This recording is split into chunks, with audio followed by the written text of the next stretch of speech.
प्यारे छात्रों, आज एडवर्ब पढ़ाने जा रहे हैं। अब एडवर्ब लोग बहुत कम लोग समझता है कि एडवर्ब होता क्या है। एडवर्ब एक ऐसा चीज है, एक ऐसा शब्द है जो वर्ब और एडजेक्टिव दोनों का विशेषता बतलाता है। अब कैसे बतलाता है? जैसे राम बहुत सुंदर लिखता है, तो वो सुंदर शब्द किसके लिए आया? राम के लिए आया कि लिखने के लिए आया? तो लिखने के लिए आया कि राम सुंदर लिखता है। राम सुंदर है या नहीं है इससे कोई मतलब नहीं है, राम सुंदर लिखता है। तो इस प्रकार से जब वर्ब को क्वालिफाई करे कोई, तो उसको एडवर्ब कहा जाता है। कभी कभी वह एडजेक्टिव को भी क्वालिफाई करता है तो भी एडवर्ब कहलाता है। यानी वर्ब और एडजेक्टिव दोनों को जब क्वालिफाई करता है तो वह एडवर्ब ही कहलाता है। अब देखिए, आप लोग ध्यान से देखिए, an adverb usually qualify a verb and adjective. यानी क्रिया विशेषण एक ऐसा शब्द है जो क्रिया और विशेषण का विशेषता बतलाता है। इसीलिए एडवर्ब का हिंदी क्रिया विशेषण होता है। और वैसे तो ये होता है 10 प्रकार का भी होता है, 12 प्रकार का भी होता है, लेकिन ये मुख्य रूप से 6 प्रकार यदि आप सीख जाते हैं, जान जाते हैं, तो आपको ज़रूरत भी नहीं पड़ेगी, वो अपने आप हो जाएगा। ये एक प्रकार से कुल वीडियो एडवर्ब का हो जाएगा, बचता नहीं है कुछ। अब एडवर्ब जैसे इसमें लिखे हैं 6 प्रकार का, तो एक तो है एडवर्ब ऑफ टाइम। टाइम का मतलब होता है कि समय बतलाना। Shri Ram goes to Bhagalpur tomorrow, यहाँ समय बतलाया। ही वेंट हियर यस्टरडे, वह यहाँ कल आया। तो इस प्रकार से वो टाइम दिखलाता है। अब जैसे है एगो है, वह बीते समय का टाइम दिखलाता है। ऑलरेडी भी बीते ही समय और परफेक्ट में ही, पास्ट परफेक्ट प्रेजेंट परफेक्ट दोनों में इस्तेमाल होता है। डेली तो आप जानबे करते हैं, प्रेजेंटली भी जानबे करते हैं, लेटली तो विलंब से हो गया। ये हो गया आपका एडवर्ब ऑफ टाइम। अब वैसे परिभाषा यदि आप एडवर्ब ऑफ टाइम का जानना चाहते हैं तो सीधी सी बात है कि जो समय का बोध कराते हुए वाक्य को अर्थपूर्ण दिखाता है, उसे एडवर्ब ऑफ टाइम कहते हैं।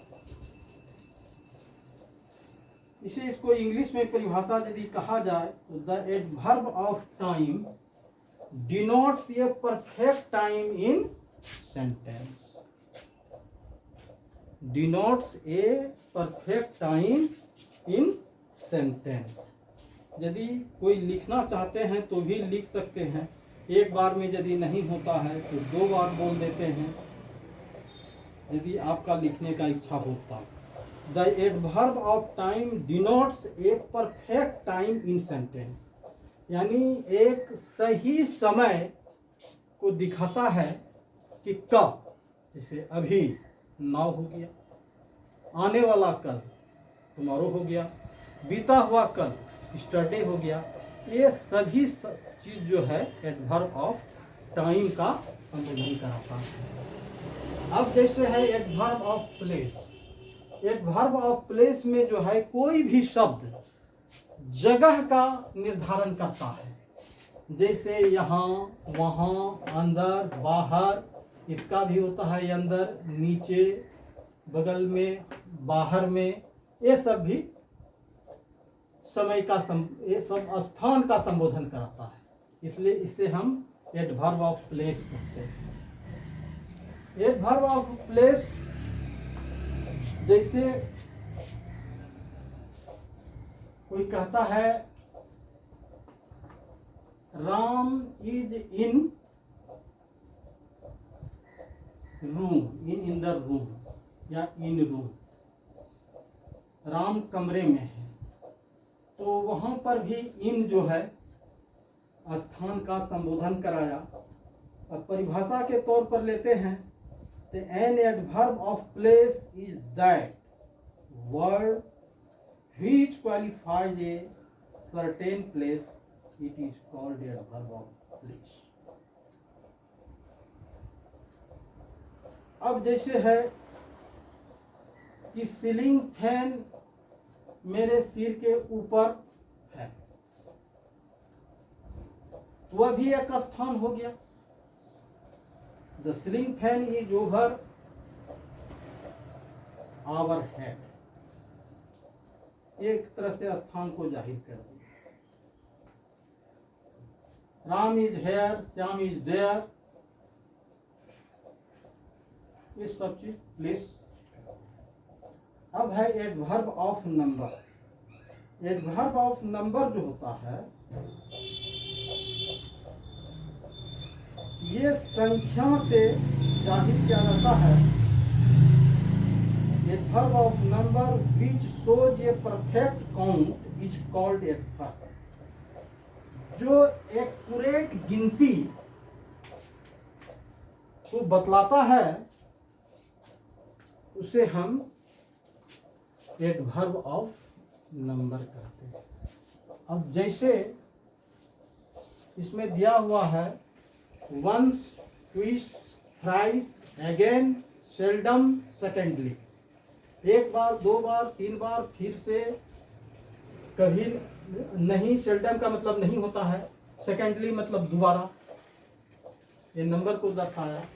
अब है एडवर्ब ऑफ क्वांटिटी, ये मात्रा दिखाता है। एडवर्ब ऑफ क्वांटिटी ये मात्रा दिखाता है, जैसे वेरी मच, टू में बहुत ज्यादा, ऑलमोस्ट में अधिकतर, लिटिल, ये लिटिल का मतलब थोड़ा, रेदर में उसके अपेक्षाकृत, ये एक तरह से क्वांटिटी को दर्शाया। एडवर्ब ऑफ क्वांटिटी यानी जब किसी वाक्य में वह किसी भी प्रकार से मात्रा को प्रदर्शित करता हो, मात्रा को ही दिखाता हो, तो हम एडवर्ब ऑफ क्वांटिटी उसे कहते हैं। एडवर्ब ऑफ नंबर कहते हैं, ये तो नंबर चल रहा है ना, नंबर। एडवर्ब ऑफ क्वांटिटी में very much, too, almost, little, ये little, rather, adverb of quantity हो गया। एडवर्ब ऑफ मैनर जो है ये ढंग दिखलाता है, स्टाइल, शैली, कौन कितना अच्छा या खराब है या खराब लिखता है। एडवर्ब ऑफ क्वालिटी और मैनर दोनों एक ही चीज होता है। क्वालिटी का मतलब ढंग, गुण होता है, मैनर का मतलब ढंग होता है, स्टेट का मतलब स्थिति होता है।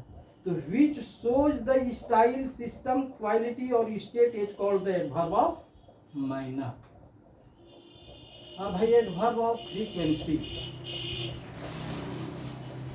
एडवर्ब ऑफ फ्रीक्वेंसी का मतलब होता है बार बार, एक बार ही नहीं। जैसे लिखे हैं सम टाइम मना कभी कभी, ऑफेन मना प्रायः, यूजुअली मना ज्यादा कदा, ऑलवेज मतलब हमेशा, रेयरली मना वो भी कभी कदाल हो गया एक तरह से। तो इस प्रकार से एडवर्ब ऑफ फ्रीक्वेंसी को कहा जाता है। अब सवाल है कि कौन सा एडवर्ब वाक्य के किस स्थान पर प्रयोग करते हैं, इसको जानना थोड़ा जरूरी है। Adverb of frequency is a word that the work is done mostly by the subject, it is the called adverb of frequency. आपको एडवर्ब का प्रयोग करने के लिए एक साधारण नियम, एकदम आसान से आसान तरीका बता देता हूं कि एडवर्ब ऑफ फ्रीक्वेंसी जो है ये वाला, ये subject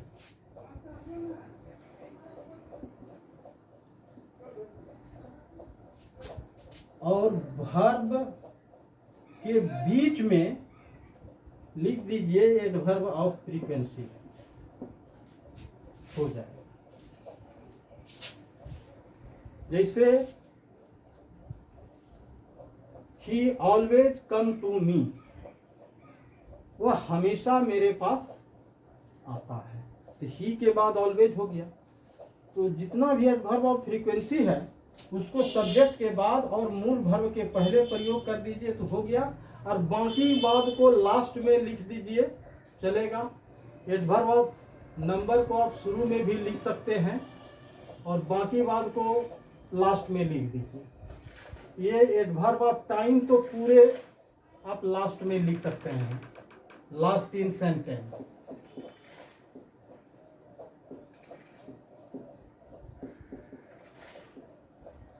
last in the sentences.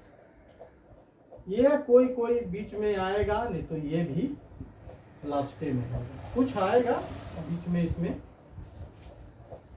लेकिन अधिकतर लास्ट में आएगा। और ये पूरे तरह लास्ट, और ये भी पूरे तरह से लास्ट में। ये प्रोबेबली का प्रयोग शुरू में भी होता है, लेकिन ज़्यादातर लास्ट में प्रयोग कीजिए, ठीक रहेगा। एक प्रयोग जानिए। ये हो गया एडवर्ब, मतलब क्रिया विशेषण, कौन सा कहाँ रहता है।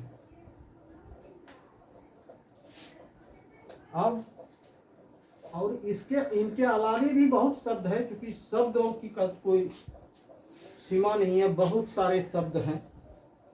अब जब उसको देखेंगे और यदि आपको गहराई से अध्ययन करना होगा तो इंग्लिश मीडियम का कोई अच्छा राइटर, नेस्फील्ड वगैरह,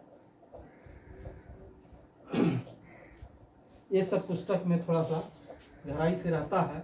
बाकी बात तो इधर किसी ग्रामर में नहीं रहता है। लेकिन आपको एडवर्ब यदि इतने जानकारी हो जाएगा तो आप किसी भी प्रकार के एडवर्ब को होल थ्रो एकदम समझ जाएंगे, कहीं कोई परेशानी आपको उत्पन्न नहीं होगी। आप वीडियो देखिए, सब्सक्राइब कीजिए, कमेंट कीजिए, लाइक कीजिए। धन्यवाद।